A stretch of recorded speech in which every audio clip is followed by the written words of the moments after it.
Assalamualaikum warahmatullahi wabarakatuh. Selamat pagi adik-adik kelas 5 dimanapun kalian berada. Semoga kalian selalu dalam keadaan sehat walafiat. Dan yang paling terpenting adalah tetap semangat menjaga kesehatan dan semangat belajar dari rumah. Pada kesempatan ini kita masih belajar di tema 5 tentang ekosistem. Dan kita melangkah ke subtema 3 tentang keseimbangan ekosistem. Dan kita akan memulai dengan 2 pembelajaran sekaligus, yaitu pembelajaran 1 dan pembelajaran 2. Kompetensi dasar yang akan kita dalami pada muatan pelajaran bahasa Indonesia di 3.7 menguraikan konsep-konsep yang saling berkaitan pada teks non-fiksi. Pada muatan pelajaran SBDP di 3.3 memahami properti tari daerah, dan pada muatan pelajaran IPA di 3.5 menganalisis hubungan antar komponen ekosistem dari jaring-jaring makanan di lingkungan sekitar.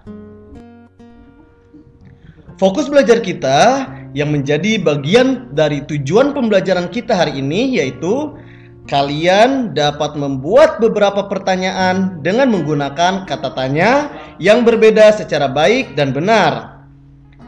Dapat menjelaskan hubungan antar makhluk hidup dalam jaring-jaring makanan pada suatu ekosistem, serta menunjukkan penyebab dan akibat perubahan terhadap keberlangsungan hidup komponen ekosistem di dalam sebuah jaring-jaring makanan. Dan mengidentifikasi berbagai jenis karya seni rupa daerah. Nah, sekarang coba kalian perhatikan gambar berikut ini. Ada apa saja ya?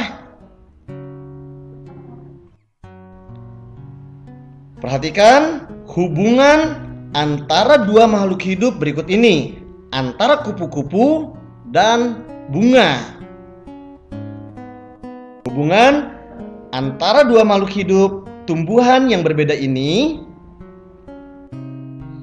dan juga hubungan antara 2 hewan yang berbeda ini. Nah, setelah kalian mengamati gambar 2 hubungan makhluk hidup yang berbeda, sekarang mari kita sama-sama membaca teks berikut ini agar pengetahuan dan wawasan kamu pada pembelajaran ini semakin bertambah. Rantai makanan dan jaring-jaring makanan. Kebergantungan antar makhluk hidup dan lingkungannya menjadi bagian dari kehidupan di dalam sebuah ekosistem. Tumbuhan mendapatkan energi dari matahari.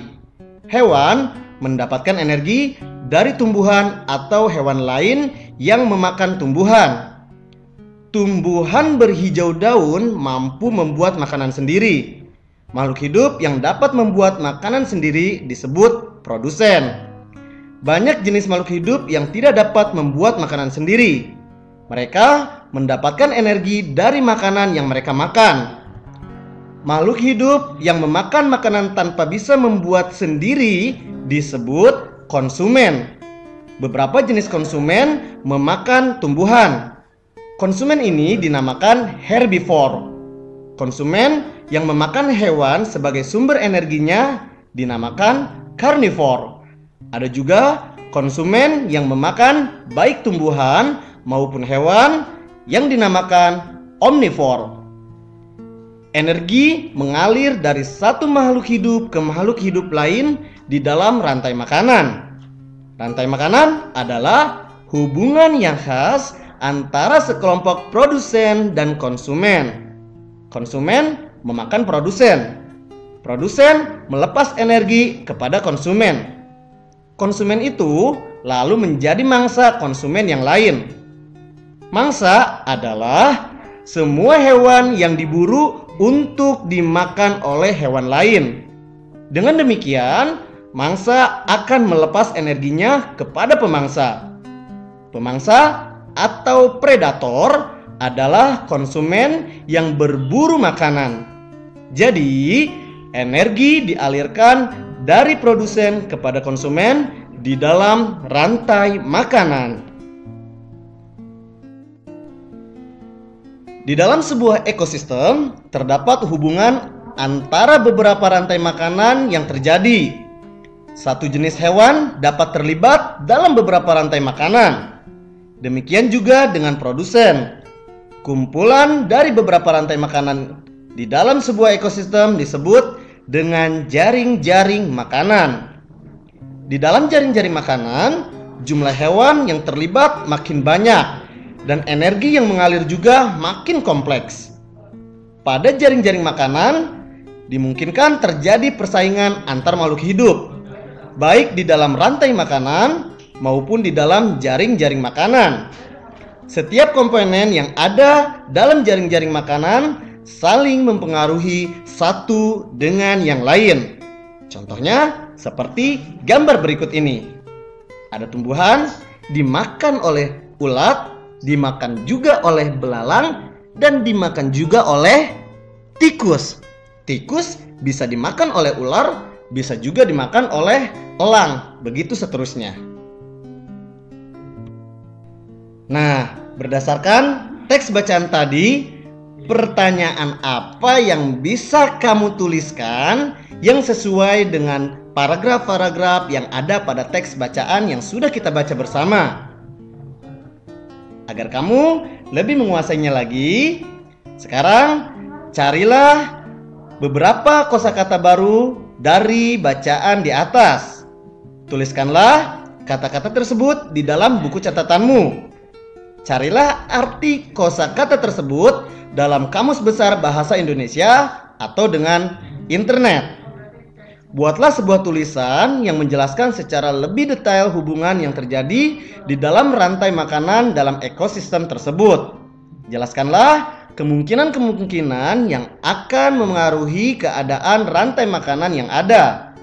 Tuliskan pada buku tulismu, kemudian hasilnya foto dan unggah ke link yang sudah disiapkan.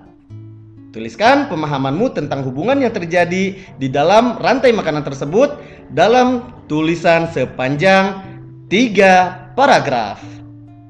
Tulis dengan rapi ya.